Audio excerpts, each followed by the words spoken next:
Hello बच्चों, कैसे हैं आप। मैं अरविंद आर्य आप सभी का ऑनलाइन प्लेटफॉर्म पर स्वागत करता हूं।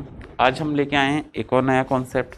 आज क्या पढ़ेंगे हम, जो हमारा एनसीईआरटी का topic number 2 chapter number 2। First chapter हमने कल कंप्लीट किया था, आज हम सेकंड चैप्टर से बात करते हैं। तो देखिए सेकंड चैप्टर क्या है, स्थिर वैद्युत विभव एवं धारिता। ये भी इलेक्ट्रोस्टैटिक का पार्ट है, ठीक है। चैप्टर का नाम लिखते हैं सबसे पहले।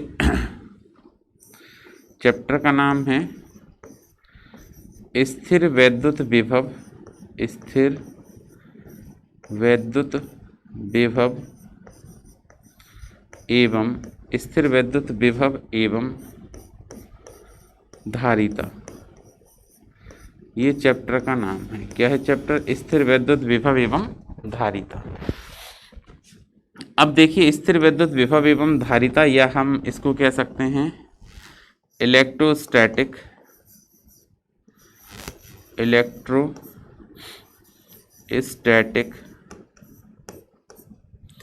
Potential and capacity. Electrostatic potential and capacity, ये आपका सेकंड टॉपिक है, दूसरा चैप्टर है। फर्स्ट हमने कंप्लीट किया था नेक्स्ट पिछली क्लास में। तो देखिए ये भी इलेक्ट्रोस्टैटिक का ही एक पार्ट है, तो बड़ा इंटरेस्टिंग कॉन्सेप्ट है, सीखेंगे हम इसको। तो देखो स्थिर वैद्युत विभव एवं धारिता में आपने एक चीज पढ़ी होगी पहले 11th क्लास में, concept of electrostatic potential energy. स्थिर वैद्युत स्थितिज ऊर्जा, स्थिर स्थितिज ऊर्जा की अवधारणा पढ़ी होगी। कहाँ कहाँ पढ़ी होगी स्थितिज ऊर्जा की अवधारणा? जैसे हम एक स्प्रिंग खींच रहे हैं, स्प्रिंग पर बल लगा रहे हैं, और जब आपने स्प्रिंग पर बल लगाया तो आपने स्प्रिंग को बल लगा के ऐसे खींचा। जैसे आप उसको स्प्रिंग को खींचोगे तो आपको पता चलेगा कि उसके अणु विस्थापित होंगे, अपनी मूल स्थिति से दूर की तरफ जाएंगे, और जैसे वो अणु दूर की तरफ जाएंगे तो उनमें एक ऊर्जा निहित होगी, ठीक है। और जो ऊर्जा निहित होगी उसको हम क्या कहेंगे? स्थितिज ऊर्जा, ठीक है। जैसे एग्जाम्पल के तौर पर समझो, हमने क्या किया, यहाँ पे एक दृढ़ सिरा है, इससे एक स्प्रिंग को बांध दिया इस तरह से, ये स्प्रिंग रख दी हमने यहाँ पे। अब हमने क्या किया, जैसे इस स्प्रिंग को अपने मूल अवस्था से विस्थापित किया, तो जैसे आप इसको मूल अवस्था से विस्थापित करेंगे स्प्रिंग को, तो ये कुछ इस तरह से चलेगी। इसमें एक ऊर्जा निहित होगी, ये मूल अवस्था होगी जिसको हम स्थितिज ऊर्जा कहेंगे, ठीक है। या हमने देखा था कि जब भी कोई द्रव्यमान एक, जैसे ये है, ये पृथ्वी की सतह से ऊंचाई पर रखी हुई है वस्तु, तो इसमें कौन सी ऊर्जा निहित है? स्थितिज ऊर्जा। पृथ्वी की सतह की ऊंचाई के कारण भी आपने देखा था कि ऊर्जा निहित होती है वस्तु में, उस ऊर्जा को हम कौन सी ऊर्जा कहते हैं? स्थितिज ऊर्जा। मतलब कॉन्सेप्ट समझ में आया? स्थितिज ऊर्जा का मतलब ये है कि वस्तु को अपनी मूल अभिविन्यास से विस्थापित कर देना या मूल अभिविन्यास से हटा देना, वो स्थितिज ऊर्जा कहलाती है, ठीक है। स्थितिज ऊर्जा क्या होती है? जैसे ये मूल अवस्था थी, यहाँ पे इसमें नेट एनर्जी 0 होगी, लेकिन जब आप यहाँ पे इसको विस्थापित करेंगे, ऐसे m द्रव्यमान के पिंड को हमने यहाँ पे इसको विरलित कर दिया, मतलब आगे की तरफ खींच दिया, तो जैसे ही खींचा तो इसके अणु क्या चाहेंगे? इसको मूल अवस्था में लाने का प्रयास करेंगे। तो अणुओं और अणुओं के मध्य जो विस्थापन हुआ, जो अणु हैं जो अपनी मूल अवस्था से विकृत हो गए, उस विकृत होने में इसमें एक ऊर्जा निहित होती है, उसको हम कहते हैं स्थितिज ऊर्जा, ठीक है। और देखो, जैसे आप इसको मूल अवस्था से छोड़ेंगे, यहाँ से छोड़ेंगे, तो ये वापस मूल अवस्था की तरफ जाएगा, मतलब अब धीरे धीरे स्थितिज ऊर्जा घटेगी और गतिज ऊर्जा बढ़ेगी, ठीक है। और भी देख सकते हैं, आपने एक प्रयोग पढ़ा था यहाँ पे, रदरफोर्ड का अल्फा कण प्रकीर्णन प्रयोग। ये नाभिक है, नाभिक की तरफ, ये परमाणु का नाभिक हो गया, और नाभिक की तरफ जब अल्फा कण आते हैं तो आपने देखा था कि कुछ अल्फा कण न्यून कोण पर ऐसे प्रकीर्णित होते हैं, और कुछ अल्फा कण अधिक कोण पर प्रकीर्णित होते हैं ऐसे। तो देखो शुरुआत में जब ये अल्फा कण इधर की तरफ आ रहे थे तो इसमें एक ही ऊर्जा निहित थी, और उस ऊर्जा को हम कहते हैं इस गतिज ऊर्जा। लेकिन जैसे जैसे ये वाला अल्फा कण नाभिक के निकट पहुंच रहा है तो वैसे वैसे स्थितिज गतिज ऊर्जा घट रही है और स्थितिज ऊर्जा में बदल रही है। क्योंकि आपने पढ़ा था कि बहुत कम अल्फा कण जिस दिशा में जाते हैं उसी दिशा में वापस लौट आते हैं। वापस लौट आ रहे हैं जैसे जैसे, मतलब तो हमने आगे की तरफ फेंका, इसकी तरफ प्रक्षेपित किया तो धीरे धीरे इसकी गतिज ऊर्जा घट रही है ना, क्योंकि गतिज ऊर्जा अगर नहीं घटती तो ये इसमें टकरा जाता। लेकिन ये लौट रहा है, इसका मतलब क्या हुआ, ये नाभिक से नहीं टकराता, इसके निकट से लौट जाता है। इसका मतलब क्या हुआ कि ये धीरे धीरे गतिज ऊर्जा थी वो धीरे धीरे क्या हो रही है, इसकी कम हो रही है, घट रही है। और वो गतिज ऊर्जा घटते घटते किस में परिवर्तित हो रही है, स्थितिज ऊर्जा में परिवर्तित हो रही है। ठीक है, और जब यहाँ पे पहुंचेगा तो ये गतिज ऊर्जा स्थितिज ऊर्जा में बदल जाएगी। मतलब गतिज ऊर्जा इस बिंदु पर जितनी गतिज ऊर्जा थी वो पूरी की पूरी गतिज ऊर्जा इस बिंदु पर स्थितिज ऊर्जा में परिवर्तित हो गई। इस बिंदु पर जितनी गतिज ऊर्जा थी, यहाँ पे कौन सी ऊर्जा थी, गतिज ऊर्जा, वो यहाँ तक पहुंचते पहुंचते स्थितिज ऊर्जा में परिवर्तित हो गई।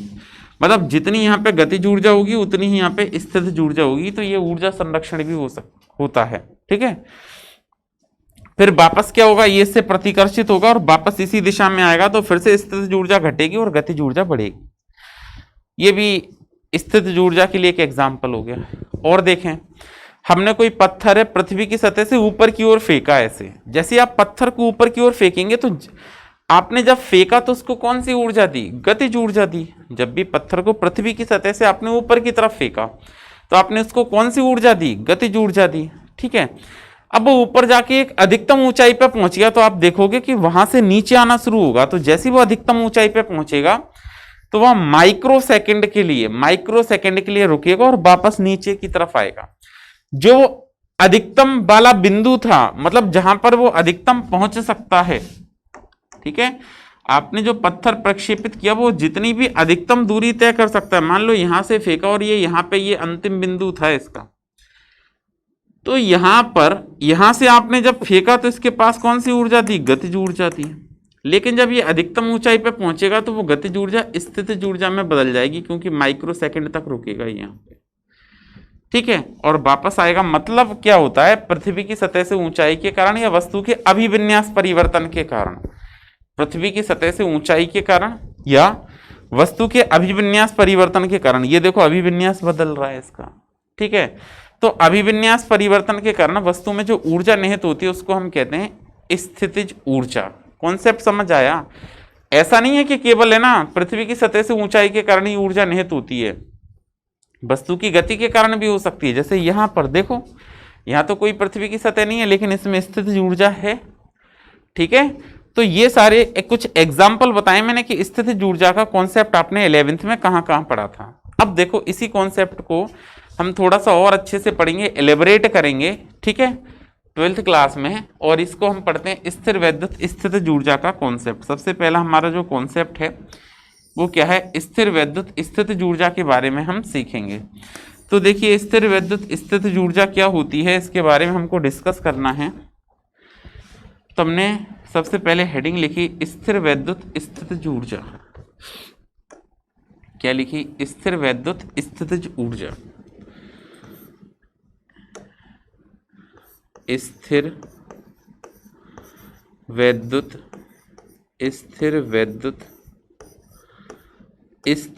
ऊर्जा, स्थिर वैद्युत स्थितिज ऊर्जा, इलेक्ट्रोस्टैटिक पोटेंशियल एनर्जी। अब देखिए स्थिर वैद्युत स्थितिज ऊर्जा होती क्या है, तो इसके बारे में इलेक्ट्रोस्टैटिक पोटेंशियल एनर्जी क्या होगी। तो हमने ऐसा कहा कि माना एक बिंदु हो गया O, इस बिंदु O पर प्लस क्यू आवेश स्थित है। ये एक बिंदु O है, O, इस बिंदु O पर क्या है, एक प्लस कैपिटल क्यू आवेश स्थित है। अब ये प्लस क्यू आवेश क्या करेगा, अपने चारों ओर एक विद्युत क्षेत्र उत्पन्न करेगा। ऐसा हमने पढ़ा है पिछली क्लास और पिछले चैप्टर में। क्या कहा कि माना एक बिंदु O है, इस बिंदु O पर प्लस कैपिटल क्यू आवेश स्थित है। ठीक है, और ये प्लस कैपिटल क्यू आवेश क्या करेगा, इस बिंदु O के चारों ओर क्या करेगा, अपना विद्युत क्षेत्र उत्पन्न करता है। ठीक है, तो देखो इससे, इस प्लस कैपिटल क्यू आवेश से एक निश्चित दूरी पर इस प्लस कैपिटल क्यू आवेश से कुछ दूरी पर दो बिंदु लिए हमने, ठीक है, दो बिंदु ले लेते हैं, एक ये दो बिंदु हो गए, ठीक है, समझना इसको। ये एक बिंदु हो गया आपका यहाँ पे P, और यहाँ पे एक बिंदु ले लिया R। Q तो है ही हमारे पास, इसलिए Q नहीं लिख रहे हैं। ये P हो गया और एक ये बिंदु क्या हो गया, R हो गया। ये बात आपको क्लियर है। अब हमने क्या किया कि इस बिंदु R से बिंदु P पर एक आवेश ला रहे हैं, टेस्ट चार्ज ला रहे हैं, ठीक है, या एक परीक्षण आवेश Q ला रहे हैं। कहाँ से, R से बिंदु P पर। जब आप बिंदु R से बिंदु P पर इस आवेश को लाएंगे तो देखिए, समझना बात को कि ये प्लस है और ये भी प्लस है, तो इन दोनों में क्या होगा, प्रतिकर्षण होगा। क्या होगा, दोनों में प्रतिकर्षण होगा। अब प्रतिकर्षण होगा तो देखो, जैसे ही आप इसको इसके पास लाओगे तो ये इसको धक्का देगा, क्योंकि हमने पढ़ा है समान प्रकृति के आवेश प्रतिकर्षित करते हैं। तो जैसे इन दोनों आवेशों में प्रतिकर्षण होगा तो ये क्या करेगा, इसका पास आने का विरोध करेगा कि ये पास ना आए। अब हम क्या चाहते हैं कि इसको पास लाना है, तो हमें कोई बाह्य कार्य करना पड़ेगा, इस पर बाह्य बल लगाना पड़ेगा, ठीक है, जैसे स्प्रिंग के साथ हुआ था। स्प्रिंग के केस में मैंने आपको यही तो बताया कि ये एक आपके पास कोई स्प्रिंग थी, इस तरह से हमने एक एग्जांपल लिया स्प्रिंग का। देखिए, ये एक स्प्रिंग हो गई और ये स्प्रिंग की मूल अवस्था और एक विस्थापित अवस्था की दो स्थितियां लेते हैं। अब देखिए, जैसे ही आपने यहाँ पे इसको स्प्रिंग को रखा, इससे दृढ़ सिरे से बांधकर हमने क्या किया, इसको एक m द्रव्यमान के किसी पिंड से बांध दिया। जैसे ही आप इसको m द्रव्यमान के पिंड से बांधेंगे तो इसकी मूल अवस्था हो गई, मतलब यहाँ पे कौन सी अवस्था हो गई, ये मूल अवस्था। यहाँ पे इस पर नेट बल नहीं लगेगा। लेकिन हमने क्या किया, इसको इसकी मूल अवस्था से विस्थापित कर दिया, ठीक है। आपने जैसे इसको इसकी मूल अवस्था से विस्थापित किया, मान लो संपीड़ित कर दिया या विरलित कर दिया, पहले हमने संपीड़ित किया, ये ऐसे हो गई ये स्प्रिंग, मतलब मूल अवस्था से आपने x विस्थापित कर दिया। जैसे ही आपने इसको इधर की तरफ चलाया तो ये क्या करेगी, इस अवस्था परिवर्तन का विरोध करेगी, और विरोध करेगी तो आपको क्या करना पड़ेगा, इसकी स्प्रिंग की अवस्था बदलने के लिए आपको बाह्य कार्य करना पड़ेगा, बल लगाना पड़ेगा बाहर से। ये बाह्य कार्य इसकी स्थितिज ऊर्जा के रूप में संचित होता है। बात समझ रहे हैं। ऐसे यहाँ पर देखें, यहाँ पर हमने क्या किया कि ये एक प्लस कैपिटल क्यू आवेश माना, एक बिंदु O है, कोई भी यादृच्छिक बिंदु मान लिया हमने, उस पर एक प्लस क्यू आवेश रखा। जैसे ही आपने बिंदु O पर प्लस क्यू आवेश रखा तो इसके चारों ओर क्या होगा, इसका विद्युत क्षेत्र उत्पन्न होगा। इस प्लस क्यू आवेश के चारों ओर इसका विद्युत क्षेत्र उत्पन्न होगा। तो हम क्या कर रहे हैं यहाँ पे कि एक प्लस क्यू आवेश जो है, प्लस क्यू आवेश को बिंदु R से बिंदु P पर ला रहे हैं। एक परीक्षण आवेश माना Q है, या एक टेस्ट चार्ज लिया वो Q है, उसको हम क्या कर रहे हैं, बिंदु R से बिंदु P की ओर ला रहे हैं। जब आप इस प्लस Q को बिंदु R से P की तरफ लाएंगे तो ये जो प्लस कैपिटल Q आवेश रखा हुआ है, इसके विद्युत क्षेत्र के कारण ये प्रतिकर्षित होगा और इस पर प्रतिकर्षण बल लगेगा। और वो प्रतिकर्षण बल कहाँ लगेगा, तो देखते हैं हम कि इस पर जो प्रतिकर्षण बल लगाएगा ये प्लस कैपिटल Q आवेश, वो कुछ इधर की तरफ लगाएगा ये प्रतिकर्षण बल। तो ये हमने कह दिया कौन सा लग रहा है, इलेक्ट्रोस्टैटिक फोर्स लग रहा है। इसके विरुद्ध विपरीत दिशा में चला रहे हैं हम इसको, तो विपरीत दिशा में आप इधर की तरफ लाना चाहते हो, तो इस स्थिर वैद्युत बल के विरुद्ध आपने एक और बल लगाया, उसको हम कहेंगे बाह्य बल, एक्सटर्नल फोर्स लगाया, बाह्य बल लगाया। बात समझ पा रहे हैं आप। इस प्रतिकर्षण बल के विरुद्ध आपने यहाँ पे क्या किया, एक बाह्य बल लगाया है, ठीक है, एक्सटर्नल फोर्स लगाया है। अब ये बाह्य बल क्या करेगा, जैसे आपने ये बाह्य बल लगाया तो ये इसके निकट आएगा, निकट आएगा तो मतलब स्थिर वैद्युत आकर्षण बल के विरुद्ध आपने कार्य किया, और कार्य किया तो ये किया गया कार्य आवेशों की स्थितिज ऊर्जा के रूप में संचित होता है। ये जो कार्य कर रहे हैं हम, ये किया गया कार्य आवेशों की स्थितिज ऊर्जा के रूप में संचित होता है। जैसे मैंने ये यहाँ पे पेन पकड़ के रखा है, तो इस पर बल लग रहा है क्या? हाँ बिल्कुल लग रहा है। कहाँ लग रहा है? पृथ्वी की सतह की ओर लग रहा है, नीचे, क्योंकि आपने पढ़ा होगा 11th क्लास में किस पे mg लगेगा। बिल्कुल, ये नीचे की तरफ इस पर एक mg लग रहा है, mg भार लग रहा है इसका। लेकिन मैं अगर इसको पकड़ के रखा हूं, मतलब इसका भार क्या कर रहा हूं मैं, ऊपर एक ऐसा बल लगाया मैंने, विपरीत दिशा में ही तो लगेगा तभी संतुलित होगा। सेम दिशा में लगा देंगे सभी बल तो गिर जाएगा ये नीचे। तो हम क्या कर रहे हैं, इसके भार के विपरीत दिशा में मैंने एक बल लगाया, बाह्य, तभी ये संतुलित अवस्था में। और अभी इसमें कौन सी ऊर्जा निहित है? स्थितिज ऊर्जा निहित है। लेकिन जैसे ही अगर मैं इसको छोड़ देता हूं तो इसकी जो स्थितिज ऊर्जा है वो बदलेगी किसमें? गतिज ऊर्जा में। ऐसे यहां पे है कि ये जब दोनों यहां पे रखे हुए थे तो ये मूल अवस्था थी। अब मैं क्या कर रहा हूं, इसको इधर की तरफ ला रहा हूं, पास की तरफ ला रहा हूं, पास की तरफ ला रहा हूं बाह्य बल लगा के। जैसे ही आप इसको पास की तरफ ला रहे हो तो इसमें स्थिर विद्युत बल के विरुद्ध आप कार्य कर रहे हो, और स्थिर विद्युत बल के विरुद्ध ये किया गया कार्य आवेशों की स्थितिज ऊर्जा के रूप में संचित होता है। किसके रूप में संचित होता है? आवेशों की स्थितिज ऊर्जा के रूप में संचित होता है। ठीक है, इसका मतलब है कि जब आप इसको पास, कब आएगा ये? कम से कम आपको इतना बल लगाना पड़ेगा इस प्लस क्यू आवेश को कैपिटल क्यू आवेश के निकट लाने के लिए। कम से कम इतना बल आपको लगाना पड़ेगा कि इसका जो स्थिर वैद्युत बल है वो संतुलित हो जाए, वो कंपनसेट हो जाए, तभी आप निकट ला सकते हो। और स्थिर विद्युत बल को अगर आप कंपनसेट करोगे तो हम ऐसे कह सकते हैं, अर्थात इस स्थिति में हम ऐसे कह सकते हैं कि जो इस पर स्थिर वैद्युत बल लगेगा वो बराबर होना चाहिए माइनस एफ वेक्टर एक्सटर्नल से। ऋण चिन्ह ये बताता है कि यहाँ पे दोनों बलों की दिशा एक दूसरे के विपरीत है। अब देखो विपरीत सदिश का कॉन्सेप्ट आ गया।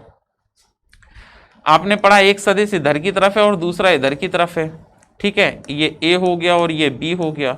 तो हमने पढ़ा था कि ए वेक्टर को हम बराबर नहीं लिख सकते बी वेक्टर के, ए वेक्टर को हम बी वेक्टर के बराबर नहीं लिख सकते हैं। लेकिन लिखना हो तो क्या करना पड़ेगा? ए वेक्टर बराबर माइनस बी वेक्टर करना पड़ेगा। वही कॉन्सेप्ट यहाँ काम कर रहा है कि अगर आप, ये दोनों बल परिमाण में तो समान है लेकिन दिशा में विपरीत हैं, और दिशा में विपरीत हैं तो आप ऐसे लिख सकते हो F E vector equal to minus F vector external. क्या बात क्लियर हुई? अच्छा, अब हम क्या करेंगे कि प्लस क्यू आवेश को बिंदु आर से बिंदु पी तक लाने के लिए किया गया कार्य, तो हमने यहां पे लिखा प्लस क्यू आवेश को, प्लस क्यू आवेश को बिंदु आर से, प्लस क्यू आवेश को बिंदु आर से बिंदु पी तक, बिंदु आर से बिंदु पी तक, बिंदु पी तक लाने में, बिंदु पी तक लाने में, पी तक लाने में किया गया कार्य, किया गया कार्य। बिंदु पी से बिंदु आर तक ला रहे हैं तो इस बिंदु पी से आर तक लाने में कितना कार्य करना पड़ेगा? तो हम कार्य की बात करते हैं तो यह जाएगा W आर टू पी। ठीक है, कार्य कहां से कहां तक कर रहे हैं? आर से लेके पी तक ला रहे हैं हम। तो हमने लिखा डब्ल्यू आर पी बराबर, बराबर, ठीक है, कहां से? आर से पी ला रहे हैं। तो हमने अगर एक छोटा सा पार्ट में हम लाते हैं, समझना बात को, हमने क्या कहा था? टोटल ज्ञात करना है तो एक छोटे से पार्ट का ज्ञात कर लो। छोटे से पार्ट का ज्ञात करेंगे तो कार्य बराबर क्या होता है? बल गुणा विस्थापन। कार्य बराबर क्या होता है? बल गुणा विस्थापन। तो बल F इधर की तरफ ला रहे हैं तो ये कौन सा है? एक्सटर्नल है। तो हमने लिखा F एक्सटर्नल डॉट dx। ठीक है ना। इसी चीज को अगर टोटल कार्य के लिए हमने क्या बताया था? समाकलन के रूप में लिखना पड़ेगा। तो इंटीग्रेशन R से ला रहे हैं, ठीक है, बिंदु R से ला रहे हैं, कहां पे ला रहे हैं? बिंदु P तक। R से ला रहे हैं, कहां तक ला रहे हैं? बिंदु P तक। तो R से P, ठीक है। और अब देखो यहां पे F एक्सटर्नल स्थिर विद्युत के विपरीत है तो minus F vector external dot dx vector, ठीक है, डॉट dx वेक्टर। dx मतलब अल्प विस्थापन है, ठीक है। तो dx अल्प विस्थापन है, तो इस अल्प विस्थापन को मैंने यहां कहीं डिनोट कर दिया। क्या है ये मान लिया यहाँ पे कोई अल्प विस्थापन हो रहा है dx। ये जो दूरी है वो कितनी हो गई, dx हो गई। ये दो बिंदु ले लिए मैंने B से A, ठीक है। तो ये किया गया कार्य आ जाएगा, इसका समाकलन कर दो, कार्य ज्ञात हो जाएगा। तो प्लस क्यू आवेश को बिंदु R से बिंदु P तक लाने में किया गया ऐसे लिख दें, बाह्य कार्य, किया गया बाह्य बल द्वारा कार्य, बाह्य बल द्वारा कार्य, किया गया बाह्य बल द्वारा कार्य। तो बाह्य बल द्वारा इतना कार्य करना पड़ेगा, ठीक है। इसी प्रकार स्थिर वैद्युत बल द्वारा कार्य, इसी प्रकार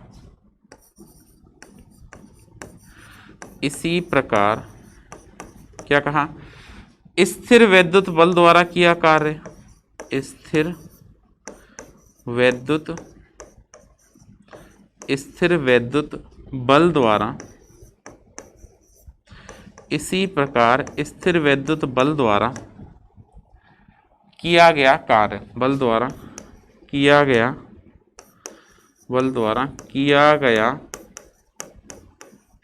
कार्य, स्थिर वैद्युत बल द्वारा किया गया कार्य। तो हम लिखेंगे WR से P बराबर समाकलन R से P। अब F वेक्टर एक्सटर्नल को आप क्या लिख सकते हो, FE वेक्टर स्थिर वैद्युत बल लिख सकते हो, FE vector dot dx vector, ये आपका फॉर्मूला बन जाएगा। तो इस प्रकार से ये हमने यहाँ पे बाह्य बल द्वारा किया गया कार्य ज्ञात कर लिया, और ये हमने स्थिर वैद्युत बल द्वारा किया गया कार्य ज्ञात कर लिया। बात क्लियर हुई। तो जब भी किसी आवेश को, तो यहाँ से क्या स्पष्ट होता है कि जब भी समान प्रकृति के आवेशों को एक दूसरे के निकट लाते हैं तो उनके प्रतिकर्षण बल के विरुद्ध जो कार्य किया जाता है उसको स्थिर वैद्युत स्थितिज ऊर्जा कहते हैं। क्यों? क्योंकि हमने पढ़ा है कि कार्य किसके बराबर है, ऊर्जा के। कार्य किसके बराबर है, ऊर्जा के। और कार्य अगर ऊर्जा के बराबर है तो इसी बात को आप ऐसे भी लिख सकते हैं, URP बराबर समाकलन R से P minus F external dot dx vector. यहाँ पे लिखेंगे तो क्या लिखेंगे, या UR से P बराबर R से P और FE vector dot dx vector. इस तरह से आपने ये कार्य या स्थितिज ऊर्जा की गणना हम कर सकते हैं। ये कॉन्सेप्ट समझ में आया। अब देखिए इसके बाद अगर आप कहें कि नहीं नहीं हम तो ऐसा करते हैं, प्लस की जगह हम तो माइनस चार्ज ले लेंगे, तब क्या होगा। तो ये प्लस की जगह अगर आप माइनस लोगे तो देखो माइनस क्यू चार्ज निकट लाओगे तो कोई कार्य नहीं होगा, कार्य उत्पन्न होगा, और वहां पे स्थितिज ऊर्जा का कोई कॉन्सेप्ट नहीं है। क्योंकि क्या है, आप माइनस क्यू आवेश लाओगे तो माइनस क्यू आवेश लाओगे तो कार्य स्वतः उत्पन्न होगा, कार्य बाह्य बल द्वारा कार्य नहीं किया जाएगा, कार्य स्वतः उत्पन्न होगा। क्यों स्वतः ही उत्पन्न होगा? क्योंकि माइनस क्यू आवेश प्लस क्यू आवेश क्या करेगा, माइनस क्यू को आकर्षित करेगा। तो अभी ये वाला जो आवेश है वो आप क्या कर रहे थे, निकट की ओर ला रहे थे। कहां ला रहे थे, पास की ओर ला रहे थे। अभी आवेश आप क्या कर रहे थे, ये वाला पास की ओर ला रहे थे। लेकिन अगर इस प्लस क्यू आवेश की जगह मैं इसकी जगह यहाँ पे एक माइनस क्यू आवेश लेता हूं, तो ये माइनस क्यू आवेश आप पास नहीं लाओगे, ये तो स्वतः ही पास आएगा, ये आकर्षित करेगा, अपने आप ही पास आएगा। तो यहाँ तो कार्य हुआ ही नहीं, कार्य उत्पन्न हुआ, तो स्थितिज ऊर्जा नहीं होगी यहाँ पे। लेकिन अगर आप इस माइनस क्यू आवेश को दूर की तरफ ले जाएं तो भी इस प्लस क्यू आवेश के आकर्षण के विरुद्ध कार्य करना पड़ेगा। प्लस क्यू आवेश जो है उसके आकर्षण बल के विरुद्ध कार्य करना पड़ेगा, और आकर्षण बल के विरुद्ध कार्य करना पड़ेगा तो ये किया गया कार्य स्थितिज ऊर्जा के रूप में संचित होता है। तो अगर मैं यहाँ पे वापस से कॉन्सेप्ट लिखता हूं कि क्या लिखूंगा, माइनस क्यू आवेश के लिए आवेश के लिए